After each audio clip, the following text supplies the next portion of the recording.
మనిషి చేసేటువంటి రెండు మహాదోషాలు ఏమిటంటే, ఒకటి గతం గురించి ఆలోచించడం, లేదా భవిష్యత్తును ఊహించడం. ఈ రెండూ తప్పే. అందుకే మనకి జ్ఞానం కలగదు. వర్తమానం గురించి మనం ఆలోచించం. వర్తమానంలో ఆలోచించడానికి ఏమీ లేదు, అది నడిచిపోతుంది. It is going on. నువ్వు ఆలోచించే వరకు ఉండదు అది.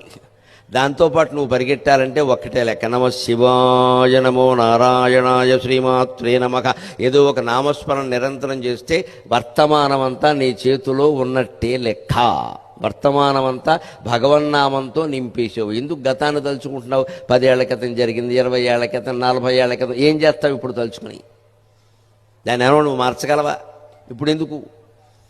అలాగే భవిష్యత్తు, ఒక 10 ఏళ్ల తర్వాత నా జీవితం ఎలా ఉంటుందో, అంతవరకు నువ్వు ఉంటావా? ఏమైనా ఉందా ఇక్కడ? ఈ రెండు ఆలోచనలు పరిహరించండి. గతము భవిష్యత్తు కూడా వర్తమానమే ఆలోచిస్తే హాయిగా. మనిషి చేసేటువంటి రెండు మహాదోషాలు ఏమిటంటే, ఒకటి గతం గురించి ఆలోచించడం, లేదా భవిష్యత్తును ఊహించడం. ఈ రెండూ తప్పే. అందుకే మనకి జ్ఞానం కలగదు. వర్తమానం గురించి మనం ఆలోచించం. వర్తమానంలో ఆలోచించడానికి ఏమీ లేదు, అది నడిచిపోతుంది. It is going on. నువ్వు ఆలోచించే వరకు ఉండదు అది. దాంతోపాటు నువ్వు పరిగెట్టాలంటే ఒక్కటే లెక్క. నమ శివాయ, నమో నారాయణాయ, శ్రీమాత్రే నమః. ఏదో ఒక నామస్మరణ నిరంతరం చేస్తే వర్తమానమంతా నీ చేతిలో ఉన్నట్టే లెక్క. వర్తమానమంతా భగవన్నామంతో నింపేసావు. ఎందుకు గతాన్ని తలుచుకుంటున్నావు? 10 ఏళ్ల క్రితం జరిగింది, 20 ఏళ్ల క్రితం, 40 ఏళ్ల క్రితం. ఏం చేస్తావు ఇప్పుడు తలుచుకుని?